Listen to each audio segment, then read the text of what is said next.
All right, welcome to Palladium in downtown Toronto. I'm George Strombolopoulos. I'm the new host of Loud, and here we go with the loudest band or movement out there today. Joey and Shawn, please welcome Slipknot to the program. Thank you very much for spending time with me on the first show. I felt the air rise up in me, kneel down and bear the stone of this. I wonder why you can't see inside my shell. I wait and believe. All right, talk about this record, you know, the Slipknot album that's out there right now, and what's happened. Ozfest is when it really started to hit the other members of the media who were not familiar with what Slipknot was doing, and now it's huge. Those were the non-believers.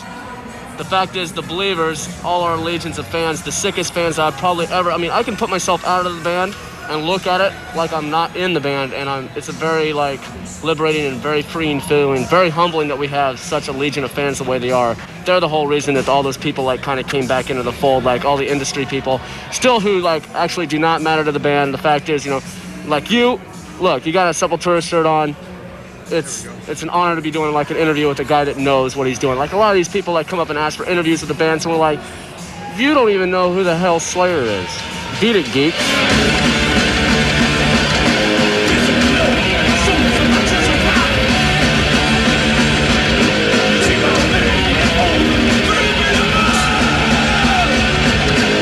What's really funny about what Slipknot has done is that, well, a lot of bands get together and they even soften the music. It happens in metal all the time to get themselves a song on the radio, to get themselves a video, I know, on a video channel. Slipknot has gone the other way. It is as heavy as it's going to be.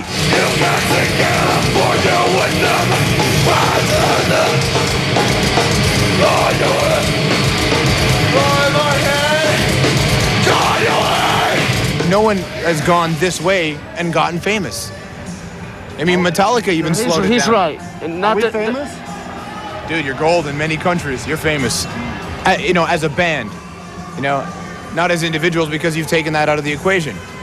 I see it in the fact that it's happened that fast. I've never seen it happen that fast before. Thanks to all our fans. Wow, thank you. There you go. All right, let's take care right now. Spin a Slipknot video on Loud. We're going to come back and talk about the other video that we can't play. Yep. Hey, we got to get these guys on the camera because they're fans, you know? Absolutely, man. They're like two fans. We're here. I've never been here. And then we get here and there's two fans like that. It rules, you know? All right, we're going to come back. We're going to meet some of Slipknot's fans. Slipknot and Loud.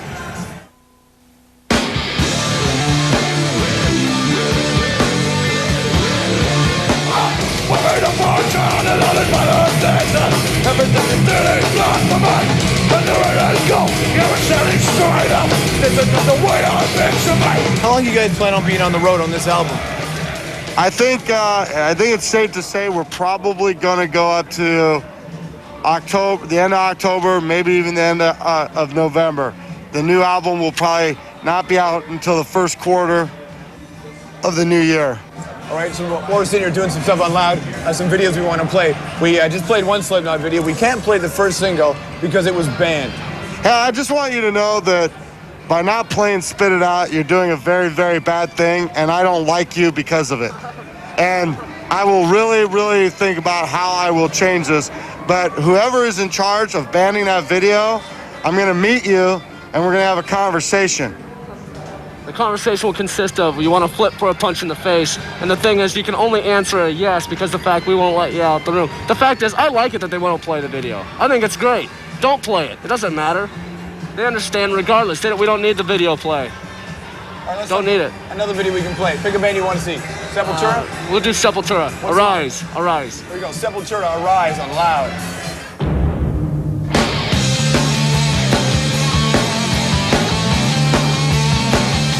Welcome back to Loud, downtown Toronto Palladium. I'm George Strombolopoulos along with Slipknot. These guys are on a big tour. They're playing out the record, but right now we're sitting down, we're playing other videos. Because you do what you do and you're in the business, do you still like watching other bands' videos and seeing other bands? Oh yeah, man, we're music fans. Always have been, always will be. I mean, when we were on Ozfest and Slayer was playing every day, I didn't watch them from the side of the stage, even though I could. I went out in the front row with all the rest of the people that probably just saw me play like an hour earlier. Didn't know I was there, and I'm like right in the front row, singing every word. So Slayer, one of the bands. What else are you out there liking? What, on Ozfest? Yeah, Ozfest, or just videos. Oh, you know, we made a lot of friends. System of the Downs, friends of ours, Head PE, you know. I mean, we like all kinds of music, man. There's 9 of us, and we pretty much, it's kind of cool because there was a point when we were liking all new stuff, and it's cool. When we go to in-stores, we get CDs, and everybody's like collecting the old school. Like, I noticed someone got Ozzy Bark of the Moon last night, and someone got A Merciful Fate. That's me, dude. Yeah. Well, don't you have them all by now? I don't got the new one. And then someone, the other percussionist, got a couple Venom albums.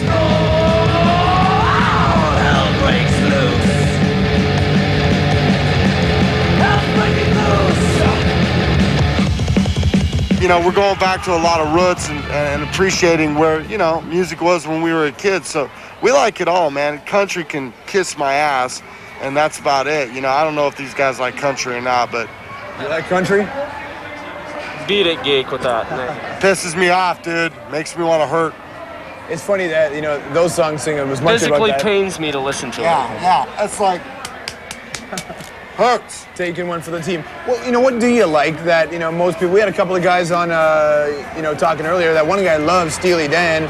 Another guy, Corey, was singing lyrics to Sarah McLachlan. Oh, yeah. Yeah, man. I mean, we listened to Fiona Apple and Sarah McLachlan, all that stuff. If it's good and it's real, you know what I mean? And, it's not that country isn't real. It's just that it sounds like shit to me. You know what I'm saying? I'll agree with you on that. And that's just what it is.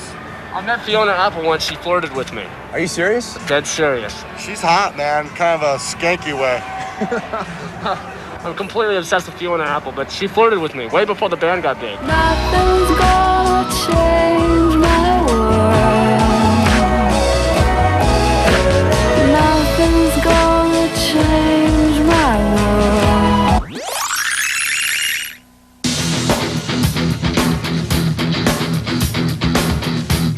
We're unable to come into the dressing room and accept the fact that, hey, the show was all right. We know.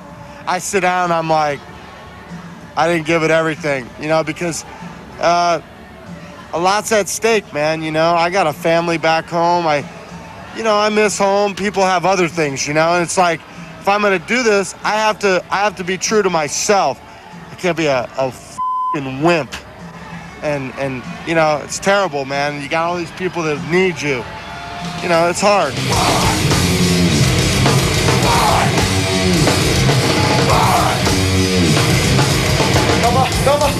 Last year was Ozfest for you, and this year it's Tattoo the Earth. Right.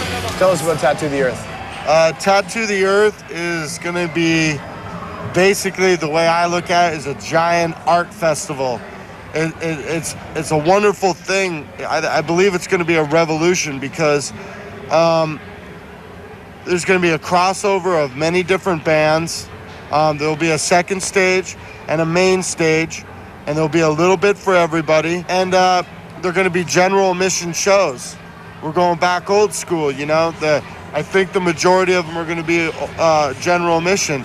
And they're going to set one stage up on one side and the other one on the other side. And there's going to be a little bit of a break so people can go. And that's for, the stages are being set apart for the safety of the people, because it's when you have a large body of people in one area for a whole day, that's when people pass out and whatever. So we're making it so people can move and, get air and liquid and stuff like that. But it's going to be awesome. And as of right now, there still isn't a lot of bands booked. But the one thing that I can tell you is this tour, tons and tons and tons and tons of bands want to be on this tour. They know that it's the new level. They know it's the real deal. They know it. And that's great to be part of that. Do you have any confirmed bands? Cold Chamber, any of those? Seven Dust? Seven Dust, Cold Chamber, Slipknot. That's it, man. Like I told you, hundreds, man. Literally. I just think it's going to be new school stuff either. There's going to be plenty of weird-ass bands. There's going to be stuff for everybody. That's just the intro. Don't get any preconceived notions about the bands that are going to be on, because that's not going to be like what it is. Yeah, it's a big crossover, There might be an old school punk band right next to a metal band, right next to a hip-hop band. There's going to be a lot of different stuff. We want to throw some death and black metal bands on there. That's what I want to do. All right, why don't we take care of some death and do some Cold Chamber right here on Loud.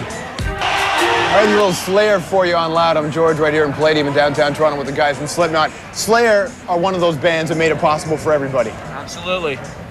Dude, every day. Right before we came to this interview, Chris, one of the percussionists, was listening to Seasons in the Abyss. I mean, that's how often Slayers was spun in our bus. Do you think that the Slipknot record is going to be one of those albums for kids? You know, we've already got comparisons that our album is like one of those pinnacle albums like Rain and Blood. For that even to be a remote comment on something like us, oh man, that makes the whole thing worthwhile, a comment like that. Excellent. Oh yeah. We totally appreciate you guys spending some time with us today. Thank you very much. It's all good, man. We'll see you. There's Slipknot. We'll see you next week on Loud.